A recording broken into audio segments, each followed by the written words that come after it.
सुंदरगढ़ जिला बड़गाँ सरकारी उच्च विद्यालय खेलपड़िया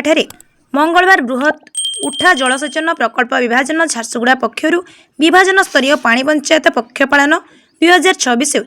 कार्यक्रम में ब्लॉक अध्यक्ष दुलारी सोरेंग, मुख्य अतिथि एसपी प्रतिनिधि शिशिर राउतराय, विधायक प्रतिनिधित्व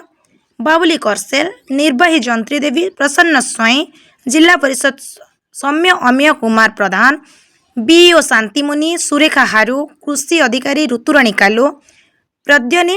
कृषि अधिकारी पुण्यश्लोक नंद, प्रधान शिक्षयित्री सुनीता लाक्रा सम्मानित अतिथि भाव जोगदी कृषि विकास और कृषि पे सरकार किभरी सहयोग करुछंती ताहा वक्तव्य आलोचना रखिथिले। समवेत चाषी को अधिकारी माने बिल को किपरि सुचारू रूपे पानी मिल पारिबो, धान सह अर्थकारी फसल चाष करा जाई पारिबो से नहीं बुझा जाइथिले। पानी पंचायत पक्ष पालन पूर्व विभिन्न विभाग होइतिबा वक्तृता रचना और ड्रॉइंग प्रतियोगिता प्रथम तृतीय स्थान पाइतिबा कृति प्रतियोगी प्राची फ्रुसेट, धरित्री भैसाल, ज्योत्ना राणी कालु, प्रियंका भोई, रश्मि आपट, लिंकन किसान, थबीर किसान, जमुना करियाल, जसवंती मल्लिक, जयश्री घसी, अंकिता माझी, प्रियदर्शिनी विशी, तेरी परीन, श्रियांशा शाह, वर्षाणी माझी को अतिथि पुरस्कृत करथिले।